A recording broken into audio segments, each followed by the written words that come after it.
দর্শক, আমি এখন আছি চীনের ইউনান প্রদেশের রুইলি শহরে। আজ শুরু হয়েছে পানি ছিটানো উৎসব। এই উৎসবে আনন্দে মেতেছে স্থানীয় লোকেরা। 11ই এপ্রিল চীনের ইউনান প্রদেশের রুইলি শহরের রুইলি নদীর তীরের পানি ছিটানো চত্বরে বার্ষিক পানি ছিটানো উৎসব আনুষ্ঠানিকভাবে শুরু হয়। এই বছরের উৎসবের মূল ভাব ছিল পবিত্র জল প্রতিটি পরিবারে মঙ্গল বয়ে আনে, ঐক্য ও অগ্রগতি সীমান্ত অঞ্চলকে পুনরুজ্জীবিত করে। উদ্বোধনী অনুষ্ঠানে প্রথমে মঞ্চে আসে তাই এবং দেআং জাতিগোষ্ঠীর অবৈষয়িক সাংস্কৃতিক ঐতিহ্যের পরিবেশনা। ময়ূর নৃত্য ছিল মনোমুগ্ধকর ও প্রাণবন্ত।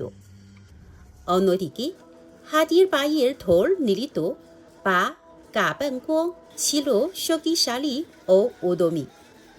ঐতিহ্যবাহী দক্ষতা এবং জাতিগত রীতিনীতি একাকার হয়ে এক মর্মস্পর্শী দৃশ্যের সৃষ্টি করে, যা পানি ছিটানো উৎসবের বর্ণাঢ্য সূচনা করে। মঞ্চের কেন্দ্র থেকে পানি ছিটানো উৎসবের উদ্বোধন এই জোরালো ঘোষণাটি ধ্বনিত হওয়ার সাথে সাথে পুরো চত্বরটি মুহূর্তের উল্লাসের সাগরে পরিণত হয়। বিভিন্ন জাতি গোষ্ঠীর মানুষ জলের পাত্র ও জল বন্দুক হাতে নিয়ে একে অপরের গায়ে পানি ছিটিয়ে আশীর্বাদ বিনিময় করে। চত্বর জুড়ে জলে ছলাৎ ছলাৎ শব্দ আর গানের প্রতিধ্বনি শোনা যায়। স্থানীয় বাসিন্দাদের পাশাপাশি অসংখ্য পর্যটক এই বিশাল উৎসবের আনন্দে মেতে ওঠে। এই দিন বিকেলে রুইলি নদীর তীরের পানি ছিটানো চত্বর এবং এর আশেপাশে এলাকায় প্রায় 20,000 মানুষ সমবেত হন।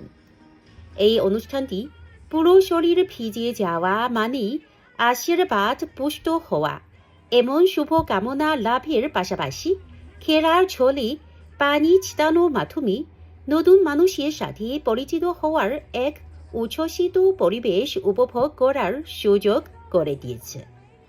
এর মাধ্যমে মানুষ পারস্পরিক বন্ধন আরও গভীর করেছেন এবং উৎসবের আনন্দ ভাগ করে নিয়েছেন। পানি ছিটানো উৎসবটি তাই এবং দেআং এর মতো জাতিগত সংখ্যালঘু সম্প্রদায়ের জন্য অন্যতম ঐতিহ্যবাহী এবং জাঁকজমকপূর্ণ উৎসব। পানি ছিটিয়ে মানুষ বিগত বছরের দুর্ভাগ্য ধুয়ে ফেলে নতুন বছরে শান্তি ও সুখের জন্য প্রার্থনা করেন।